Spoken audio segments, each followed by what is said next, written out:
Hello! 37 weeks pregnant na ako today. And siguro naman, ito na yung time para naman ihanda ko na yung hospital bag. And sa wakas, okay na yung hospital bag ko. Sa totoo lang kung tatanungin nyo ako, mas gusto ko magdala nung bag na may gulong para madaling i-travel. Yung ginagamit namin kapag mag-tutor tayo, yung hand carry. Hindi na to bago sa akin. Nanganak na ako before. So, second baby ko na to. And naisip ko na paghiwalayin yung baby clothes sa gamit ko para naman hindi halo-halo. So, ipapakita ko sa inyo yung bags na dadalhin ko. So, ito yun. Ito yung bag na para kay baby.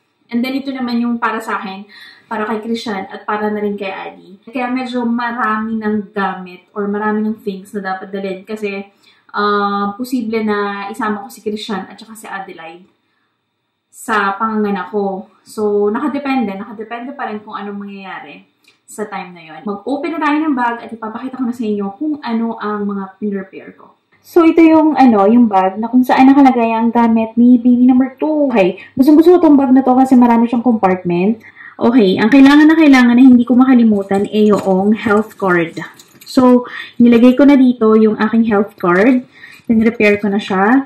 Idinikit ko na yung halimbawa taxi, kung anong number ng taxi, and then kung anong number ng department kung saan ako manganganak. So, para naman kapag hindi na ako makausap ni Christian, hugutin na lang niya sa bag niya to, and then siya na yung bahalang tumawag sa taxi.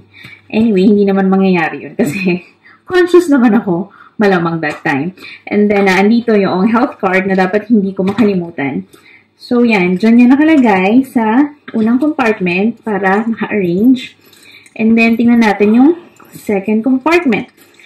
Yung lahat ng mga damit ni baby, pinalastic ko na siya para madali siyang hugutin. Yan. Ito yung, yung burping cloth. Nagdala ko ng sarili ko. Wala lang. Just in case. Tapos, ito yung, yung clothes. Nilagay ko siya sa washing bag. Malamig na kasi dito sa Norway. So, ang pinrepair ko na damit for baby number 2 pag na-discharge na kami is wool. So, itong nakikita nyo, wool pants, wool onesie na long arm, tapos wool na, ano ba tawag dito, handskip, bonnet. So, iyan yung susuotin niya kapag na-discharge na siya. So, ito lang yung laman ng first compartment. And then, yung second compartment ng bag, dito naman nakalagay yung clothes na gagamitin ni baby right after kong manganak. Ang ginawa ko, pinlastic ko na silang lahat. As in, yan, naka-plastic na. Naka-plastic na sila. Naka-separate na silang naka-plastic. Yan. Naglagay ako ng 3 set ng clothes para at least, kapag sinabi ko kay Christian na, okay, kumuha ka ng isang set, so, kukunin na lang niya itong isang plastic na to. Tapos, naka-ready na lahat dyan. So, yan. Andyan yung long sleeve niya na onesie. Tapos, may pang-protection sa ulo. Tapos, meron din siyang mitten. And then, meron ding pants. So, yun. Para kasi sa akin, napaka-practical yung isang hugutan lang para mabilisan. Pwede naman kasing hindi na ako magdala ng baby clothes. Kasi, meron naman sila doon na ino-offer na gagamitin ni baby. Kaso lang, ayoko. Gusto ko kasi na sariling damit yung gagamitin niya after. Ganun din yung ginawa ko kay Adi eh. So, yan yung ginawa ko para at least mas madali yung access ng clothes for baby. Yung isang hugutan na lang, hindi na maghahanap, diba? And then, ito yung swaddler niya. Dito ko rin nilagay.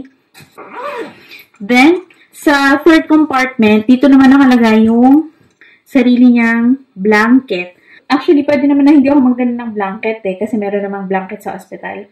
Kaso lang, nagdala na lang ako ng extra for baby, just in case na medyo mas malamig dun sa hospital. Diba?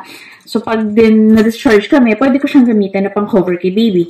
So, yan. Yan lang. Yan lang yung dala-dala ko for baby. Yan yung bag niya. Kaya ako pinaghiwalay para mas madali.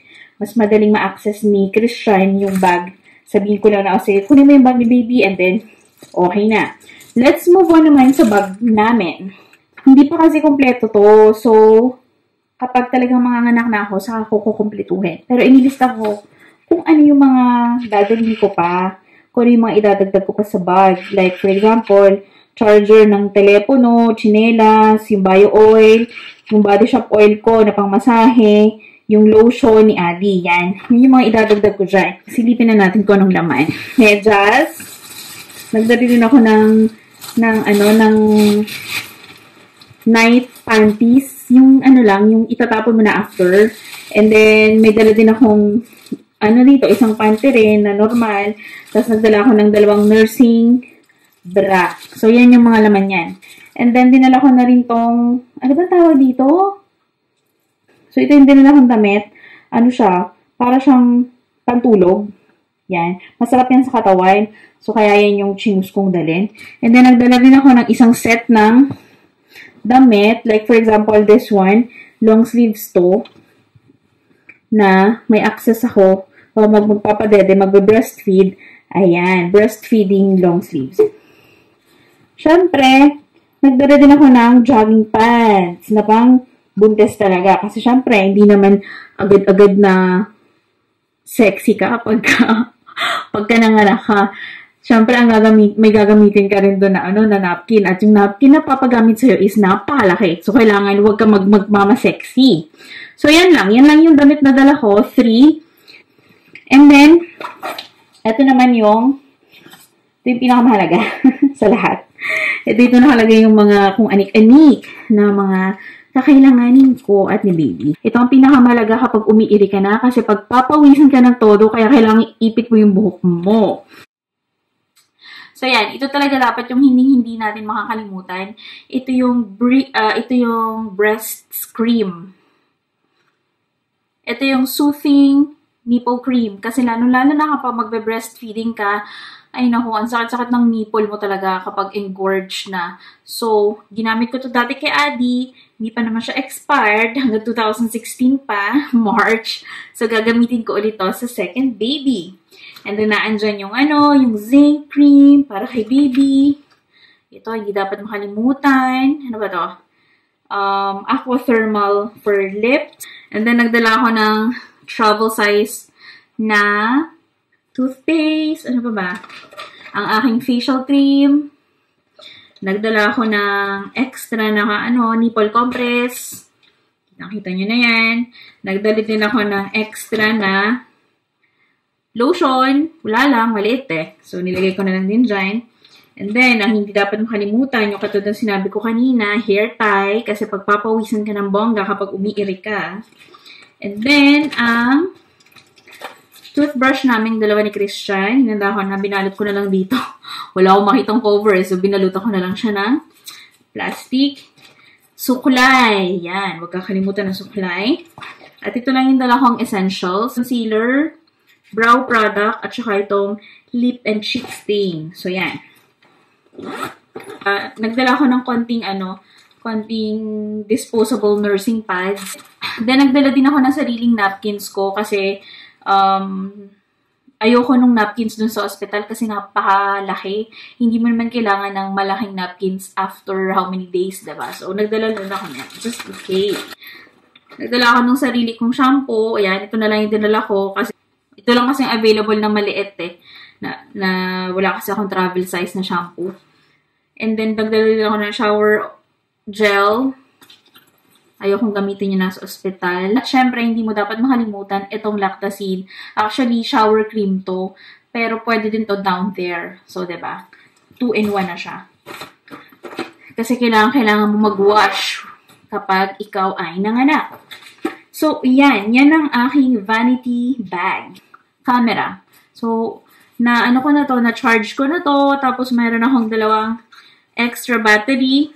Just in case, pwede naman ako mag-vlog through my phone. So, kaya hindi na ako nagdala ng extra charger, extra SD card para dito.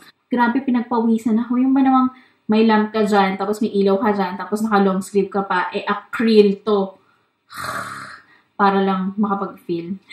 Anyway, waiting game na lang kami ni Christian. 37 weeks, so pwede na ako manganak actually. Pero, I don't know kung kailan. We'll see. Thank you guys sa panonood and see you again sa aking next na video. Bye-bye!